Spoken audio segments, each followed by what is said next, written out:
So welcome back. Our final panel of the day, Food Systems Startups in the Northeast Regional Food Business Center, will focus on how federal resources can energize a resilient regional food system from Maine all the way to Maryland. So it is my honor and my privilege to welcome some of our special guests, the panelists today. First, we have the New York State Department of Agriculture and Markets Commissioner Richard Ball. We also have Allison DeHonney, who is going to join us virtually, and Janna Spruill, and they're joining me on stage to have this important discussion.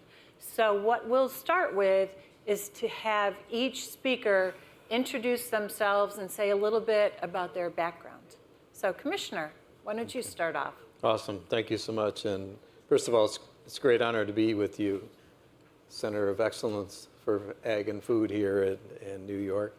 And with this panel, these are really special people on either side and on the screen here. But I'm Richard Ball, I'm Commissioner of Agriculture for New York State Department, and also a full-time farmer since I was 18 years old. So great to be here. Yeah, thank you for joining us, Commissioner. Janna. Yes, thank you, Cathy. Good afternoon, everyone. My name is Janna Spruill. I'm a program manager for the NASDA Foundation. NASDA stands for the National Association of State Departments of Agriculture. And NASDA focuses on policy and is the voice of the commissioners, directors, and secretaries across the nation. The NASDA Foundation, however, focuses more on education, research, and outreach. So I specifically work on federal cooperative agreements to provide that education and outreach to underinvested communities. And my projects have created GAP toolkits. I'm working with an Access to Capital toolkit with the 2501 program for USDA. My background, however, is in state and federal food regulatory work. So thank you for having me. Thank you, Janna. Thanks for coming. And Allison is joining us online. Say hello, Allison. Good afternoon, everyone, and thank you to my fellow panelists for accommodating me via Zoom. Happy to be here. I'm the Executive Director of Buffalo Go Green, and we're an urban agriculture organization located in Buffalo. I have a corporate background and came into food systems and agricultural work approximately 7 to 8 years ago. Our organization, we are growers and food distributors, but our overarching mission is wellness and nutrition education. We focus primarily in underserved communities in Niagara and Erie County. And I'm here because I'm going to lead the diversity, equity, and inclusion team for this Regional Food Business Center project over the next 5 years. Thank you. Thank you, Allison. So let me take a moment to kind of set the stage as to why this initiative really started, but our panelists are really going to do a deep dive into it. And I want to take you back to a very scary and painful time, and that's March of 2020. And we all remember what happened then. March 11th, the World Health Organization actually declared that a worldwide pandemic had started. And by March 15th, the states started to shut down one by one by one. And so during that time, we realized that we did have a resilient agri-food system. However, there were some cracks that needed to be addressed. And after the pandemic ended, the Center of Excellence joined with the Cornell Center for Regional Economic Advancement to produce a report called A Call for Innovation, New York's Agri-Food System. And since that time, a lot of steps have been taken in order to really energize and build up the resilient food system that we have. And so that's why I believe the federal government established the Regional Food Business Center. But I want to hear from our panelists what actually the RFBC is, and why did USDA actually create this initiative? So Janna, I want to start with you on that question. Sure. The USDA did establish 12 regional food business centers across the nation because of, as Cathy said, the cracks in the food system exacerbated by the COVID-19 pandemic. The Northeast Regional Food Business Center was awarded $30 million, and we extend from Maryland to Maine. Our goal is to support the expansion of technical assistance and business capacity building to strengthen the food system within the Northeast. The Northeast region has a very diverse and complex food system. And so our work is really going to emphasize the innovative solutions tailored to these diverse communities. Communications and outreach will be based on a bottom-up approach. And that's meant to encourage local food and ag communities to lead and expand their networks and their regional impact. Our core objectives began with the recognition that the Northeast really has a potential for change and growth. So we aim to align our objectives with the work of local initiatives, such as the the New England Food Systems Planners Partnership, who has a goal that by the year 2030, that 30% of the food consumed within the region will be produced by the region. That's great, Janna. Now, you've been very busy, very, very busy, because it's my understanding that there actually are 11 states involved in this initiative, plus Washington, D.C., right? Yes. And you just got back from D.C. Yes. So, and kind of what's the buzz about this? Are people excited? Are people, just trying to get ready? What actually is happening right now? All of the above. Yeah. We all Great. recognize that we have a lot of work to do ahead of us.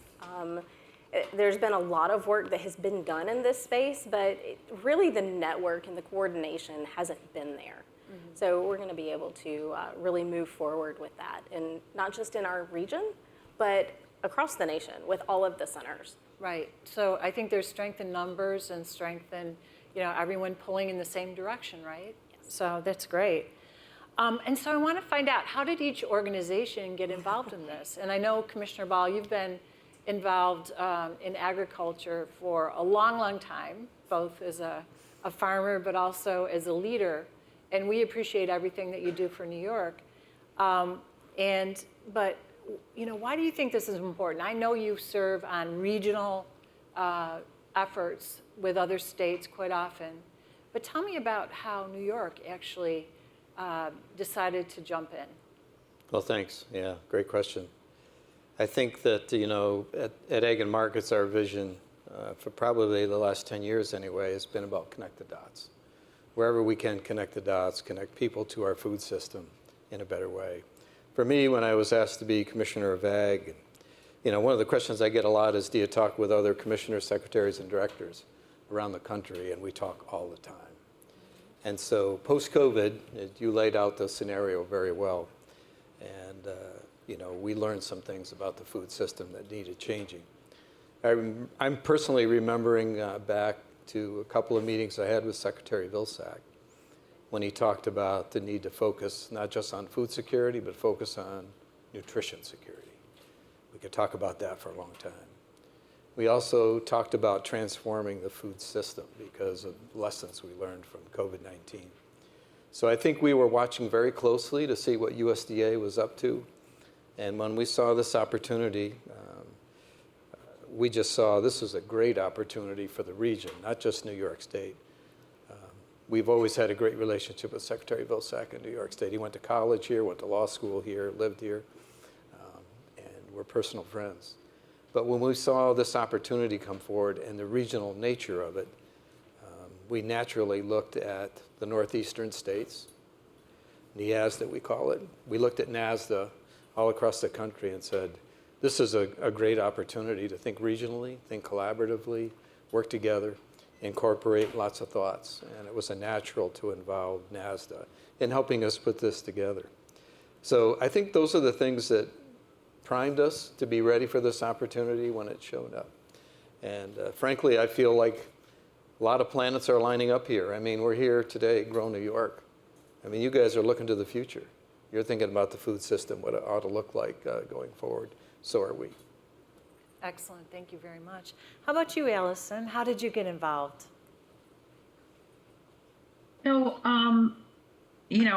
looks kind of like unbeknownst to me sometimes when you're busy working, you don't realize how many eyes are on your work. And we have had a relationship with Ag and Markets, and we have a relationship locally, regionally, and across the state with many partners. So, one day received a call about the Regional Food Business Center and asked if I would consider being a partner. And of course, wanting to be in a space where you have the opportunity to make a big impact on the food system and food system actors, I was thrilled to be even considered to be a partner. So once we had a few meetings and talked about what this would look like, we started to work on our grant submission, which was a wonderful team effort. The partners on this core team are pretty much exceptional. And even though I'm here to contribute, I'm also learning so much, and just really was excited to be able to sit with these folks and write this submission and cross our fingers and hope that our submission was accepted, and it was, and that's when the real work has begun. And as Janna said, we've got a lot of work ahead of us, but it's really all good stuff. Yeah, that's great. And so I'm aware of some of the work that you've done because we've been involved in similar organizations and initiatives. But could you talk just a little bit, Allison, about how the work that you're doing right now can translate into what the goals of this initiative actually are?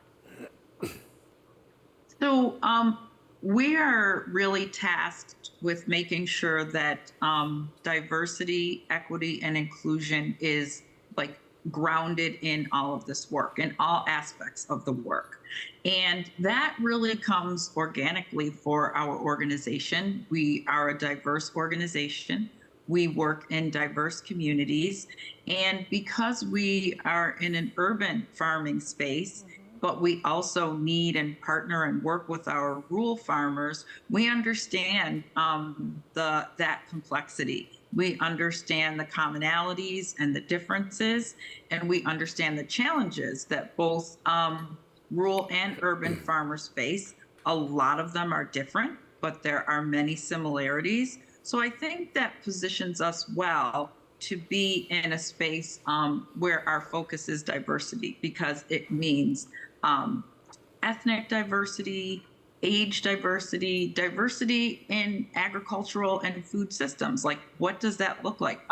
We have to make sure that we are equitable in our outreach, in our service, and in whoever is chosen to receive funding and technical assistance, all the way from Maine to Maryland, as was outlined. And what does that mean? That's a rather huge undertaking, because agriculture is very diverse, it's complex, and there are many needs that need to be met.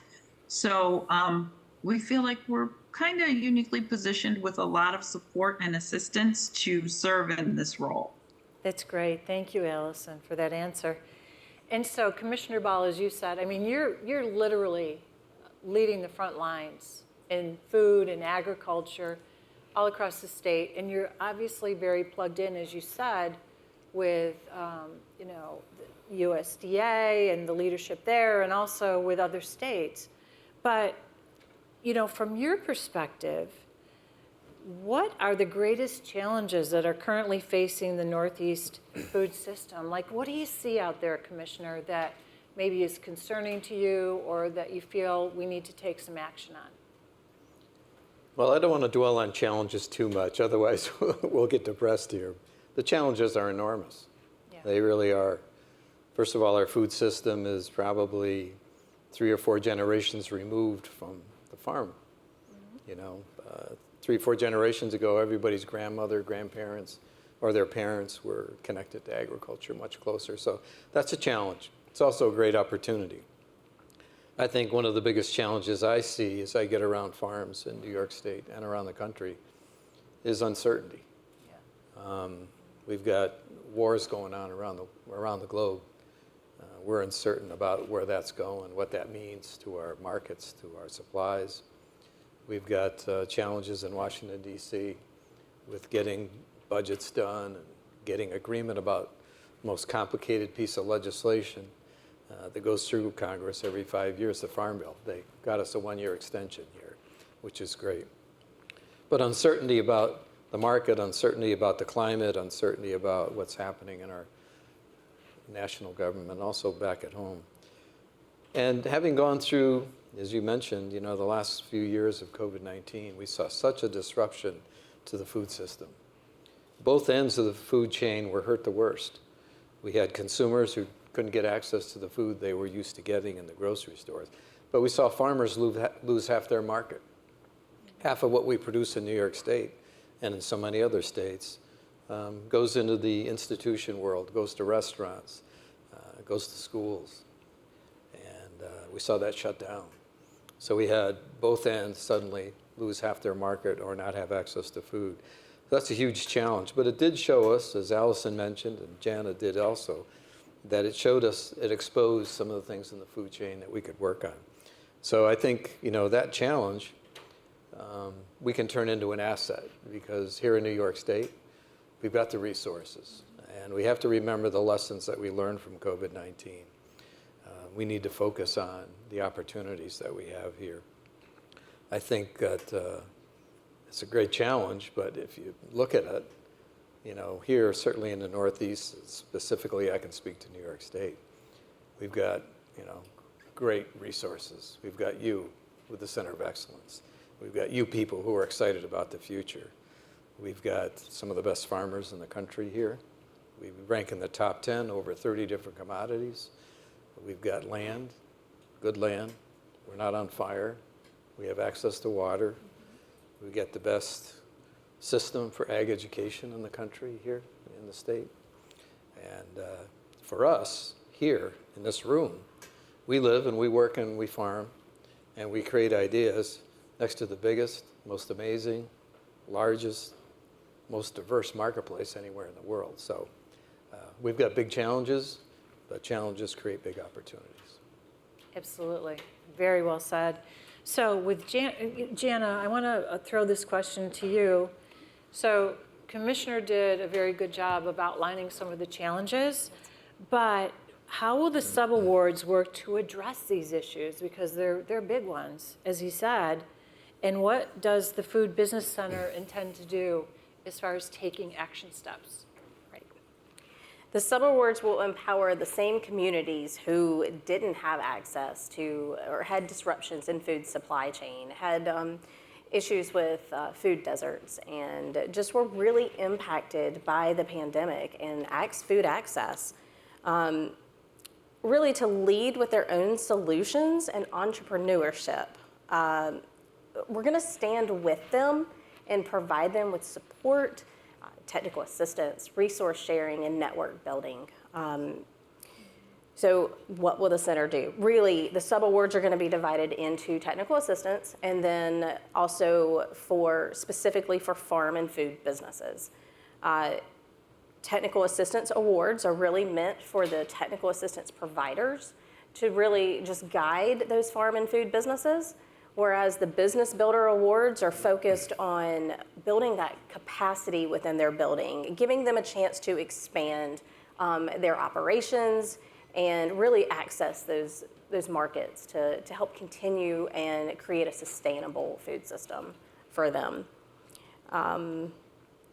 Subawards will also really help the creative thinkers launch all these innovative ideas like we've seen here today at the Grow New York Summit.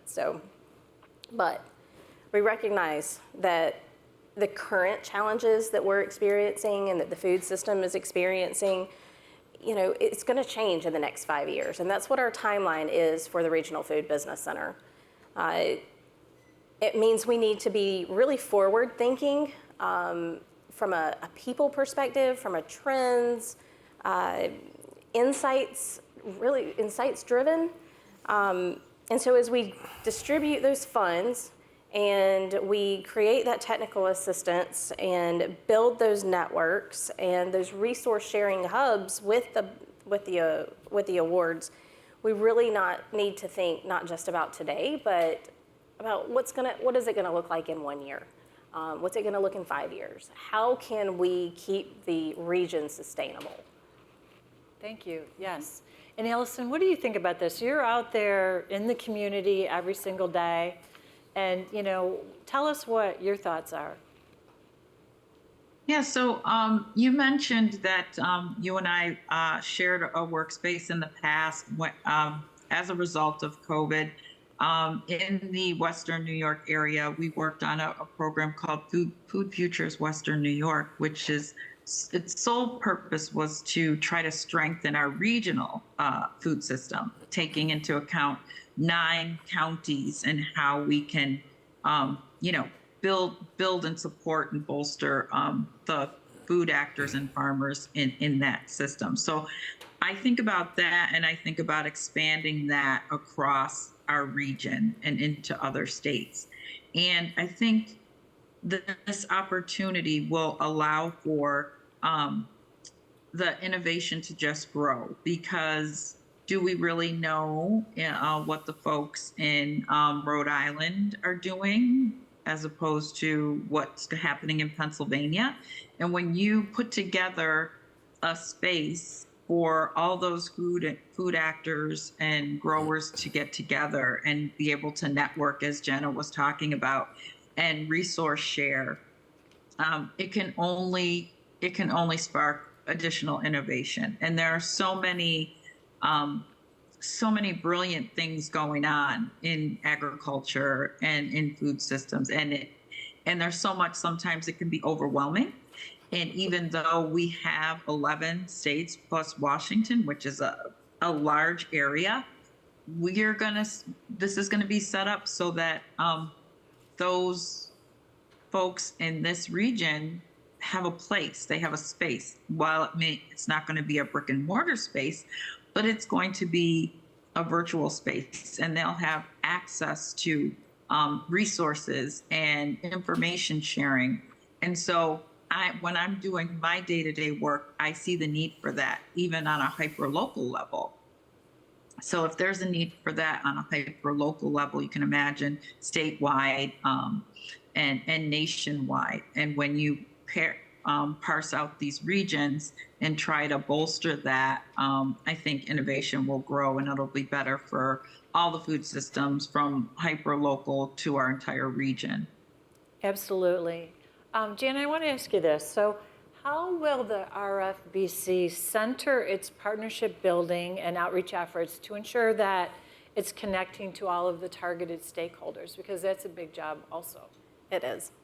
First of all, we really recognize the historical barriers that between and trust issues between government agencies as well as communities in the Northeast. So, and to be frank, across the nation. So in response to that persistent trust gap, I mentioned that we're taking the center and structuring the center from the bottom up. Really with stakeholder engagement and feedback and input. We want this to really add value to our work, and so we're emphasizing that collaboration just to become something bigger and better and be an example for the rest of the centers. Our team structure will have community advisors. As Allison mentioned, she's leading the DEI Council, and so those people are critical to that commitment because of their expertise. They are the voices of their community and the communities they serve. They have the cultural perspectives and diversity practices, or diverse practices that we can combine together and just utilize across the region. So there will be some guardrails built in as far as DEI, right? And I would like it, Janna, if you could address that, and then Allison briefly address it too. Well, as far as the guardrails, we're just making sure that the communication is both equal parts input and output. We want those organizations to be able to provide that feedback to us, provide the issues that they are experiencing. Most of those organizations are coalition-based, and so they have members. We need to know their needs. We need to know what's going to make sense for them as these sub-awards roll out. And then for the output, again, we're building those partnerships. We want to be able to communicate with our state point of contacts. We want to be able to communicate with those organizations, the local organizations that have the disparate or overlapping networks, just to make sure that we are hearing from everybody. We have the DEI lens, we have the industry stakeholder groups. And so those are our guardrails. Thank you. And Allison, your thoughts? Yeah, I think an important thing is when folks are included on the ground floor. So this first year, we will spend the majority of our time planning and engaging and making sure that all the folks who should be at the table are at the table. And I feel like that's a healthy amount of time so that organizations and folks aren't feeling like they're an afterthought. So we're asking you to come to the table. We're engaging with you now in the planning year. And I think that's a form of trust building and we have time to get to know one another. We have time to meet with organizations and individuals and talk about what they're seeing and what they think the needs are. So I think that's a really unique way that we're handling this project. Yes, thank you for that. So what's the timeline, Janna?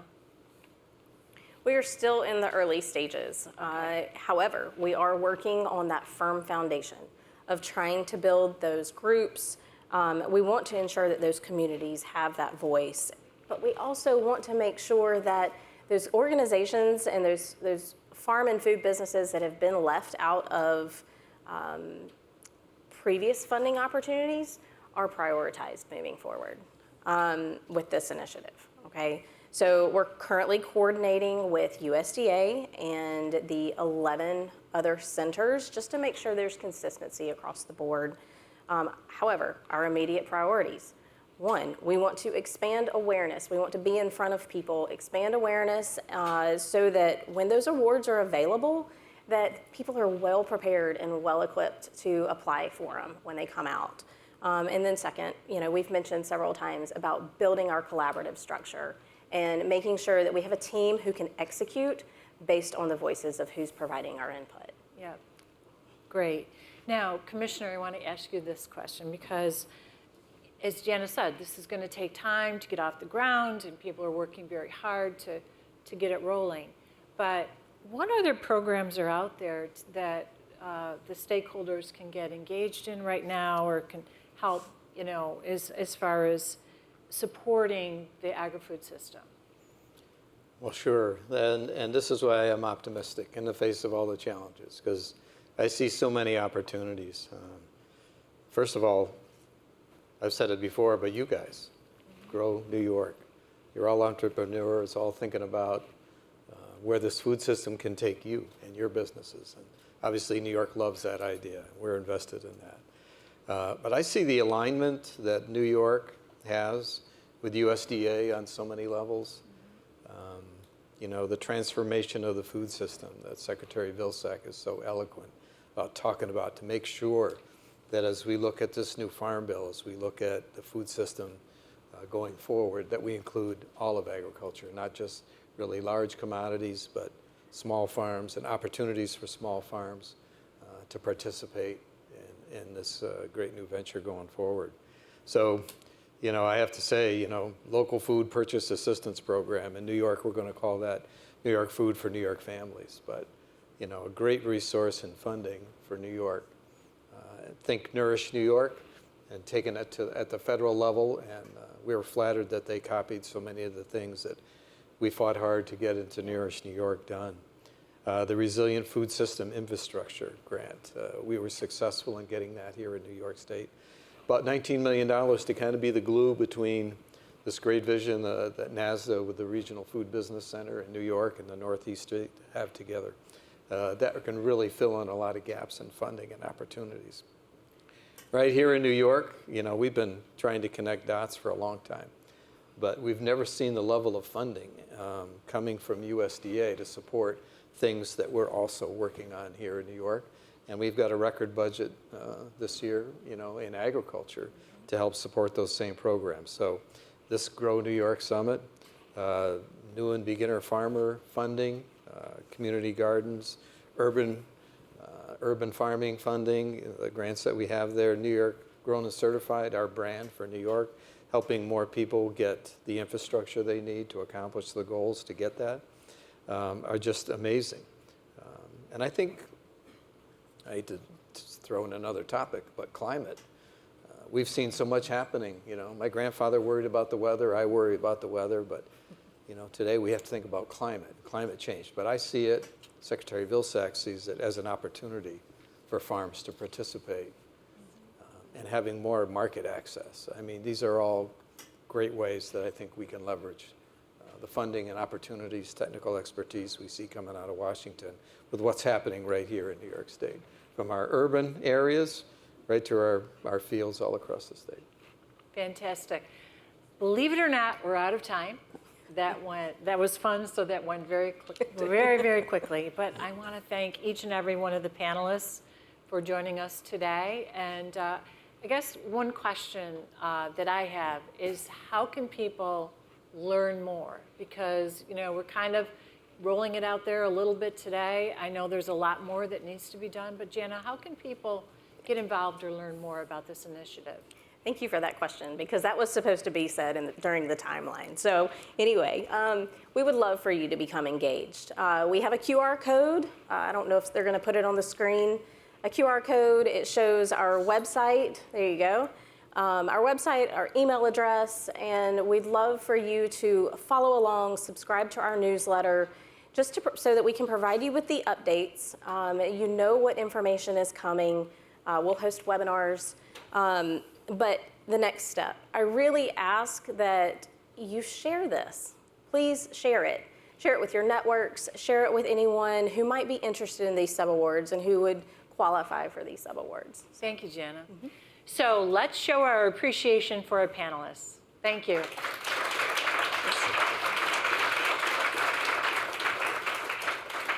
So Janna and I are going to leave the stage, and Allison, hold down the fort in Buffalo, okay, for us. And we're going to have Commissioner make a special announcement right now. So, Right now, Commissioner don't Ball. leave your seat. Yes, Thank you. thank you, Commissioner. I need to stand at a podium for this one because this is kind of important. So thank you, and thank you all for being here. We've had a couple of great days here, and the energy in the room is certainly palpable. And it's always, for me and for us, I think, such a good day when we can recognize energy, when we can recognize achievement and success in the next generation. So I got to speak with our winner of the Grow New York Youth Competition a little bit before I came up here. He is already on his way back to high school. He's got a bit of a trip. But what an incredible young man. Earning $3,000, sponsored by Taste New York, and winning first place in the 2023 Grow New York Youth Competition. Congratulations go to Arjun Bindra from Jericho High School in Nassau County down on Long Island for his project Evergreen. Let's get together and give him a great round of applause. I hope he's listening on his way home. So thank you. And with that, I'll conclude my remarks and turn it over to Jen. Thank you. Thanks, Jen. Good job.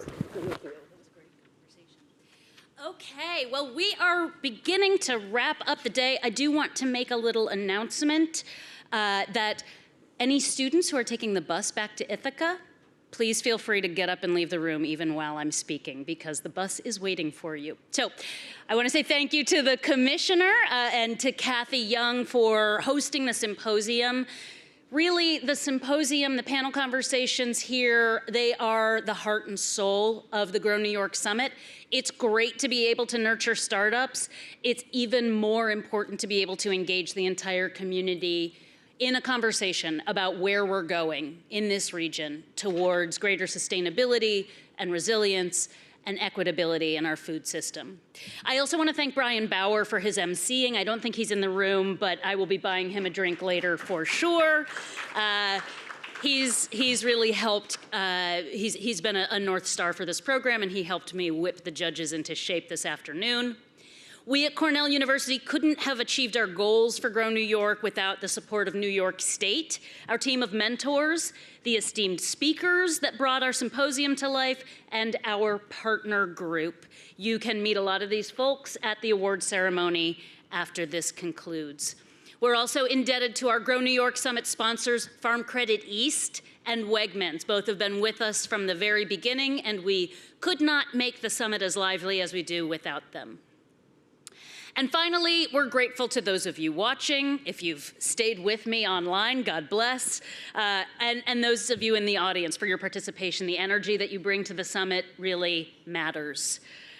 Whether you joined us in person or online, we welcome your feedback. Please take a few minutes to complete a short survey if you would. It helps us serve you better in the future.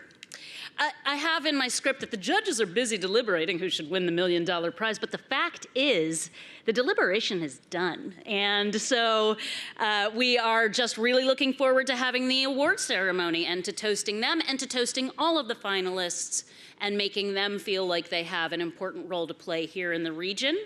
So you can hop on a shuttle bus to take you from here to the SUNY Broome Culinary School, which is about a 7-8 minute walk if you want to stretch your legs and get some fresh air. The sun is still up for a couple of moments.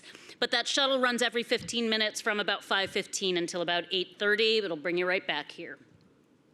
If you can't stay for the reception and award ceremony, please look for an announcement of the winners 7:30, 8 o'clock, coming from Governor Hochul's office. We're very honored to have her interest and support in this program. And you can check out our website later this evening for the full press release. So thank you so much for joining us. We will be hosting the Grow New York Summit next year on Wednesday, November 15th, and Thursday, November 16th in Ithaca. And we hope to see you there. Thanks again.